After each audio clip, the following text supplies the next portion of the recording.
Soyez assez courageux pour dire « Je ne peux pas être comme toi. Je dois être moi-même. Si je veux être contente, je dois être moi-même. » Je ne peux pas être quelqu'un d'autre. Je vous encourage tous ce soir à faire un grand pas de foi et décider avant de quitter. Ça suffit, je vais apprécier ma personne. Je vais être contente de moi-même. Je vais être satisfaite de moi-même parce que vous n'allez jamais échapper à vous-même. Et si vous n'appréciez pas votre personne, alors vous avez un grand problème maintenant. Car quand vous vous mettez au lit, vous allez vous retrouver avec vous-même. Et quand vous vous levez le matin, vous allez vous retrouver avec vous-même aussi. Quand vous pensez à cela, vous allez dire, mon Dieu, je vais être avec moi-même toute ma vie. Même pour une seconde, même pour un seul instant, je ne pourrais échapper à moi-même. Pensez à toutes les personnes qui n'apprécient pas leur personne, qui ne sont pas satisfaites d'elles-mêmes et qui refusent leur personne, comme leur vie peut être misérable. Cela est dû en grande partie à cause de ce qu'ils nous disent que nous devons être. On ne sait même pas qui sont ces îles et on leur permet de contrôler notre vie. Je vous demande ce soir, qui sont ces îles? Je peux lire à propos des miracles dans d'autres ministères, comme celui de Catherine Kuhlman, Aimé Semple McPherson, et le martyre de Jeanne d'Arc, et toutes ces grandes personnes. Et franchement, si je ne fais pas attention, je me suis prise en train de lire ces livres qui racontent leur biographie. Et au lieu de jouir des différents dons qu'ils ont, je commence à me comparer à eux en disant « Qu'est-ce qui ne va pas chez moi ?»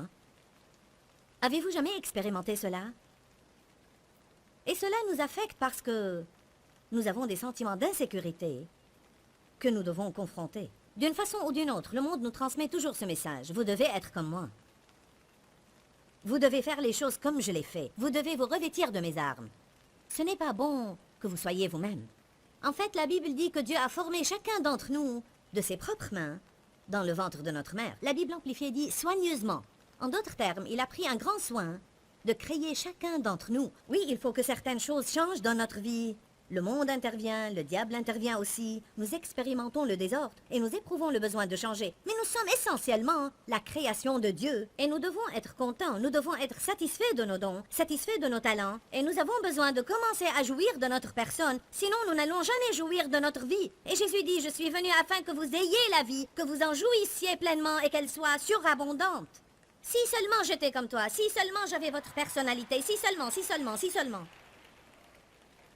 Dévêtez-vous de l'armure des autres pour que vous puissiez confronter Goliath et gagner le combat. Avez-vous besoin de cela ce soir? J'aime cet enseignement, c'est l'un de mes préférés et je suis contente de le partager avec vous. Dans Josué chapitre 1, Dieu a envoyé Josué pour terminer la mission que Moïse avait commencée. Aimeriez-vous prendre la relève après Moïse? Moïse est mort, Josué. C'est ce qui est écrit dans Josué 1. Lève-toi maintenant et termine la mission que Moïse avait commencée et guide ce peuple vers la terre promise. Mais j'aime ce que la Bible dit. J'aime ce que Dieu dit à Josué. Il n'a pas dit « Lève-toi et sois comme Moïse », mais il a dit « Je serai avec toi comme j'ai été avec Moïse, je serai avec toi ». C'est ce qui est merveilleux. Il n'avait pas à essayer d'être comme Moïse. Je n'avais pas à être comme la dernière prédicatrice qui était là à enseigner, et celle qui viendra après moi n'aura pas à être comme moi. Dieu dit, je serai avec toi comme j'ai été avec eux, et c'est la présence de Dieu avec nous qui nous aide à réussir, et non pas le fait que nous essayons d'être comme les autres, loué soit Dieu. Allez à Romains 12. J'aime vraiment quand je peux aider les gens à réaliser qu'ils ont besoin de vraiment accepter et apprécier leur personne. Cela ne veut pas dire que nous n'avons pas besoin de changer, parce que nous avons besoin de changer. Mais entre ces gloires, vous devez accepter votre personne. Sinon, je crois vraiment que c'est une insulte à Dieu. Dans le passé, quand je détestais ma personne, je me souviens que le Seigneur m'a dit une fois, « Pour qui tu te prends pour détester la personne pour qui Jésus est mort ?» Romains chapitre 12 parle de nos différents dons. Je crois qu'une des pires choses que nous faisons à nous-mêmes, c'est passer notre temps à essayer d'être quelqu'un d'autre et à faire ce que les autres font et à avoir les dons et les talents qu'ils ont. Romains chapitre 12 nous dit clairement que Dieu nous donne des dons différents. Verset 4. Car de même que notre corps en son unité possède plus d'un membre et plus d'un organe, et que ces membres n'ont pas tous la même fonction, ainsi nous, à plusieurs, nous ne formons qu'un seul corps dans le Christ, le Messie, étant chacun pour sa part membres les uns des autres, interdépendants les uns des autres, mais pourvus de dons, de facultés, de talents et de qualités différentes. Selon la grâce qui nous a été donnée, profitons-en, que celui qui a le don de prophétie exerce cette activité en proportion de sa foi. Que celui qui a le don du service se consacre à ce service. Que celui qui a le don de l'enseignement se consacre à l'enseignement. Je crois que l'une des raisons pour lesquelles certains n'excellent pas en quoi que ce soit, c'est qu'ils ne se consacrent jamais à ce qu'ils sont appelés à faire. Ils croient qu'ils doivent tout faire. Alors ils essayent de faire un peu de tout, au lieu de se consacrer vraiment à ce qu'ils sont appelés à faire. Amen. Que celui qui a le don du service se consacre à ce service. L'enseignant qui l'enseigne, que celui qui a reçu un ministère d'encouragement encourage, que celui qui donne le fasse sans arrière-pensée, que celui qui préside le fasse avec diligence et sérieux, que celui qui secourt les malheureux le fasse en rayonnant de joie, et ainsi de suite. Un des problèmes que nous avons à l'Église est la jalousie. Nous sommes jaloux l'un de l'autre. Alors Dieu a commencé à nous montrer que chacun des différents membres de notre corps a sa fonction et ses privilèges. Tout comme les gens, certains ont le privilège de faire une chose et d'autres ont le privilège de faire autre chose. Certains ont une responsabilité et d'autres une autre responsabilité, mais quand nous travaillons ensemble, en unité et harmonie, sans être jaloux l'un de l'autre et sans essayer d'imiter l'un l'autre, c'est à ce moment-là que tout devient agréable. Amen. Vous n'avez qu'à regarder un orchestre et voir comment il fonctionne.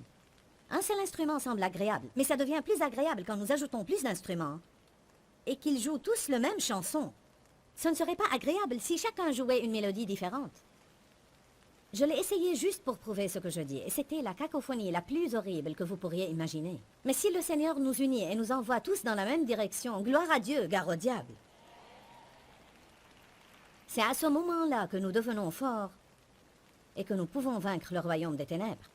Dieu m'a donné cet exemple quand j'étais en train de prêcher. Il a dit, tes doigts portent des bagues. Mes yeux, en fait, voient les bagues, mais ce sont mes doigts qui les portent.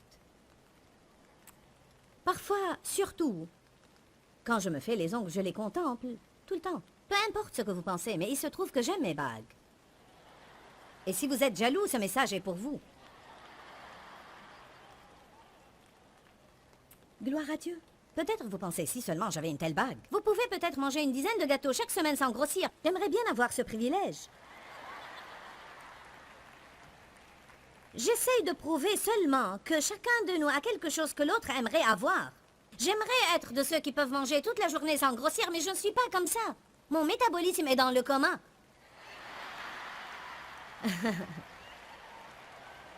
Il est non seulement lent, mais il est dans le coma. Amen. Si je veux garder ma ligne, j'aurai toujours et toute ma vie à suivre un régime alimentaire bien étudié et précis. Et parfois, quand je vois des personnes qui peuvent manger tout ce qu'elles veulent, je pense, je ne vous aime pas. Mais pour être vraiment honnête avec vous, c'est ce que nous faisons tous. Si quelqu'un a quelque chose qu'on aimerait avoir, on le déteste automatiquement. Et si mon œil dit, bon, j'en ai marre de regarder tes bagues. Je veux ma propre bague.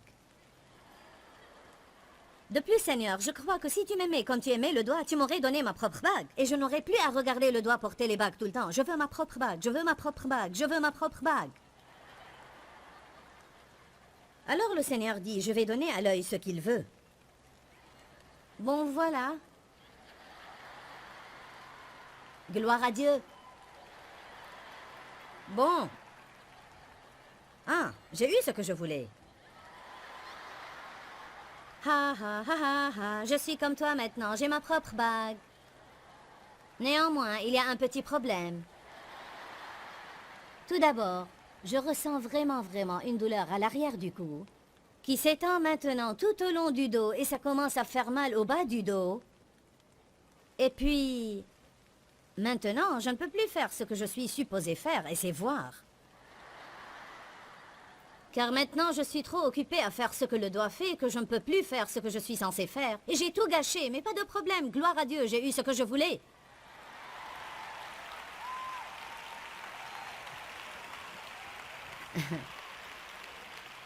Je crois qu'il y a beaucoup de personnes à l'église qui mettent des bagues sur leurs yeux. Alors le corps de Christ devient accablé et nous commençons tous à faire ce que nous ne sommes pas équipés à faire, tout simplement parce que nous voulons ce que les autres ont et nous ne savons pas être satisfaits de ce que Dieu nous a donné. Allez, louez Dieu ce soir. Allez à Jean chapitre 3. Il s'éleva alors une discussion entre les disciples de Jean et un juif à propos de purification. Ils vinrent trouver Jean et lui dirent: Rabbi, celui qui était avec toi, de l'autre côté du Jourdain, au-delà du Jourdain, celui à qui tu as rendu témoignage, le voilà, il baptise et tous viennent à lui. Ils avaient le même problème que nous.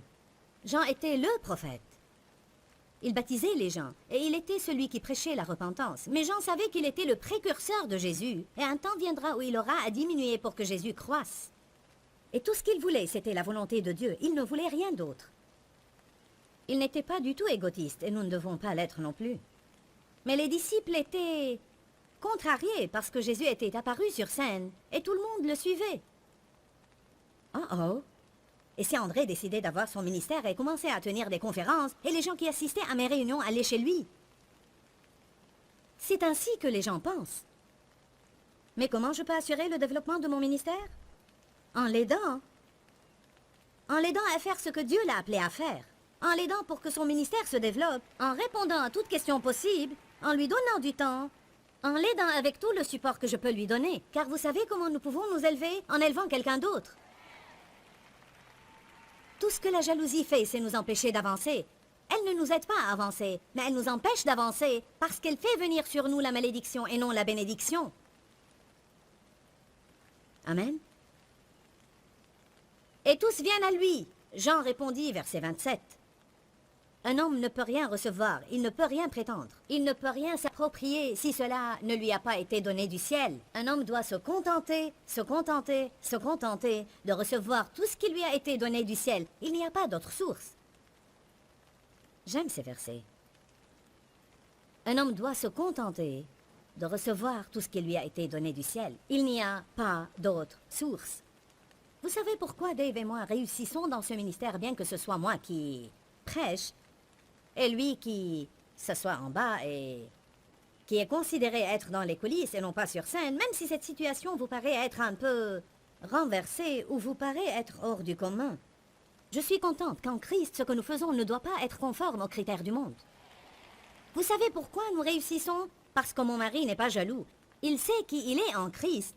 Et au début de notre ministère, le Seigneur lui a dit: si tu veux être heureux, fais ce que je t'ai appelé à faire. Et si tu fais ça, tu seras heureux. Mais si tu essaies d'aller au-delà de ton don, de ton appel et de ton onction, tu ne seras pas heureux. Pourquoi tant de personnes ne sont pas heureuses? Parce qu'elles essayent d'être ce qu'elles ne sont pas. Elles sentent une pression.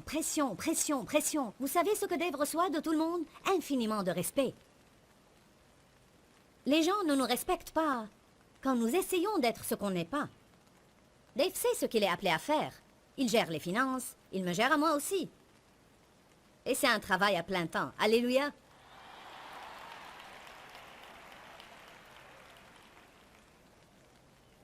Il n'y a pas beaucoup de personnes qui pourraient faire ou qui accepteraient de faire ce qu'il fait. Vous savez pourquoi? L'ego. Si tu penses que je vais m'asseoir ici à t'entendre et à te regarder toute ma vie, tu as tort. Quelle différence ça ferait si c'était ce que Dieu l'a appelé à faire? Et il est l'homme le plus heureux que vous pourriez jamais rencontrer. Chaque jour, il est heureux. Amen. Heureux. Notre fille qui partage parfois la tribune avec moi m'aide aussi dans les offrandes et autres choses. Alors j'ai demandé à Dave de la remplacer durant son absence. Pourquoi tu ne m'aides pas? Tu dois m'aider. Gna, je ne vais pas le faire. Aide-moi. Il a répondu: tu sais, Joyce, ce n'est pas la vocation de ma vie. Ce n'est pas ma vocation, et c'est la vérité. Dieu ne l'a pas appelé nécessairement à être ici, sauf pour faire ce qu'il fait quand il partage avec les gens à propos de notre nation. Le Seigneur l'a appelé et l'a oint pour faire cela, et il a une passion pour ce qu'il fait. Mais ce ne serait rien que du labeur pour lui de se tenir ici et essayer de faire autre chose. Bien que j'ai essayé de le pousser à faire ça, il a dit non. Vous savez quoi? Nous devons être assez courageux pour dire non quand il faut le dire, et à celui à qui on doit le dire, et pour ne permettre à personne de nous pousser à être ce que nous ne sommes pas. Alléluia. Les gens s'attendent à beaucoup de notre part et volent notre joie. Comme j'ai dit hier soir, l'écriture dans Philippiens 4,13, « Je peux tout par celui qui me fortifie », est une merveilleuse écriture, mais on la cite parfois hors de son contexte. Je crois qu'on pense parfois qu'elle signifie que nous pouvons faire tout ce que nous décidons de faire, ou tout ce que les autres font, nous pouvons le faire aussi. Nous ne pouvons pas faire ce que les autres font, mais nous pouvons faire tout ce que Dieu nous confie de faire. Tout ce que Dieu nous donne à faire, c'est ce que nous devons faire.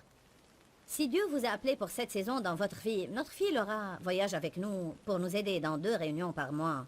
Mais le reste du temps, elle le consacre à ses enfants. Et vous savez quoi?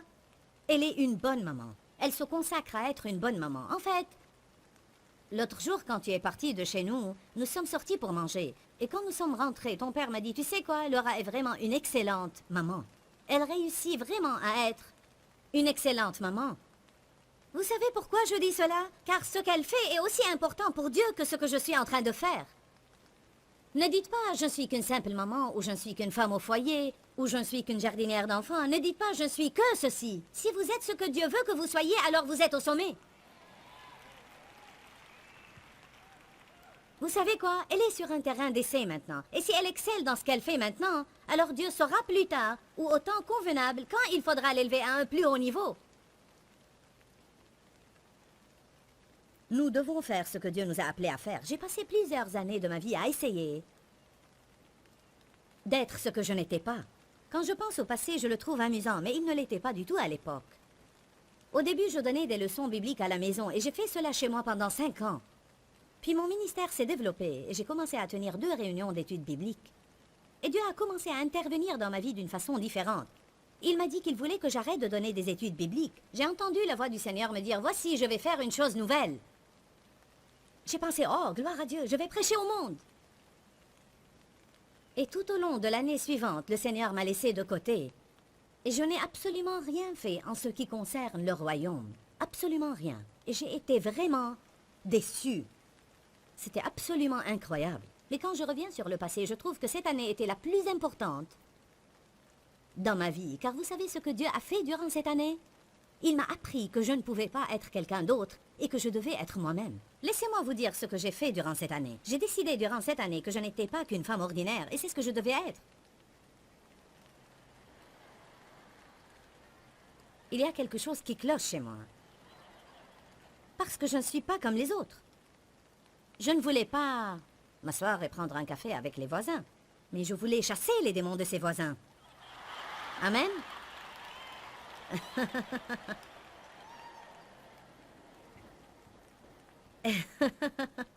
Et je l'ai fait à plusieurs occasions. En tout cas, ce que je vais vous dire maintenant est vrai, et vous allez rire, mais ce n'était pas amusant à l'époque. Je n'aurais pas été là maintenant si je n'étais pas passé par cela. Alors il se peut que vous sentiez que vous êtes de côté maintenant, mais peut-être Dieu est en train de faire quelque chose en vous, avant de faire quelque chose à travers vous. Permettez à Dieu de faire en vous tout ce qu'il veut faire, pour qu'il puisse faire à travers vous tout ce qu'il veut faire.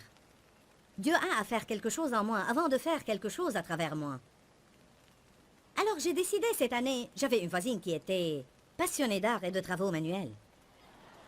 Et elle me disait que je devais avoir un jardin car elle en avait un et elle avait planté des tomates. Alors j'avais à planter des tomates et elle faisait de la couture. Alors elle voulait que j'achète une machine à coudre pour qu'elle m'apprenne à coudre. Vous savez, c'est une gentille femme et nous nous rencontrons parfois encore. Les gens ne pensent pas à mal quand ils font cela, mais en général, nous essayons toujours de pousser les gens à faire tout ce que nous faisons. Mais quand vous aimez quelqu'un vraiment, vous l'aidez à faire tout ce que Dieu l'a appelé à faire, et vous n'essayez pas de le pousser à être comme vous, et vous ne le faites pas méchamment, mais nous croyons que tout le monde doit faire ce que nous faisons nous-mêmes.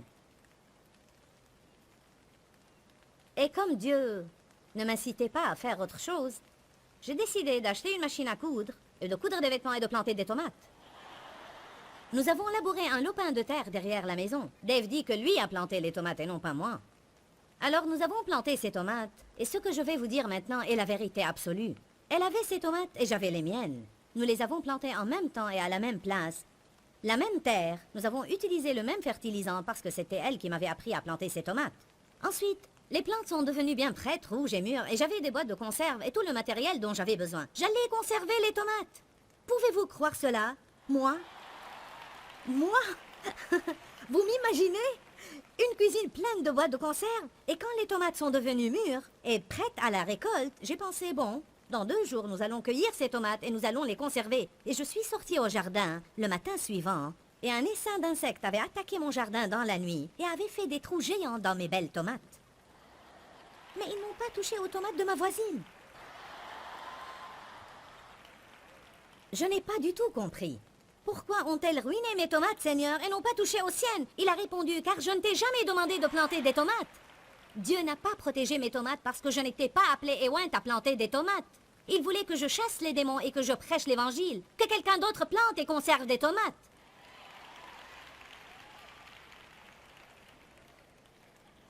Est-ce que vous êtes en train d'apprendre quelque chose?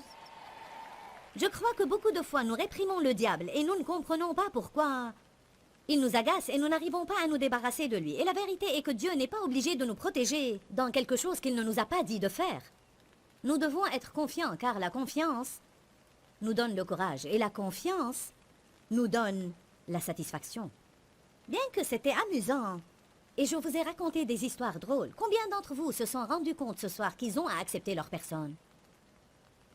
Je crois que plusieurs d'entre vous ce soir ont un grand problème à cet égard.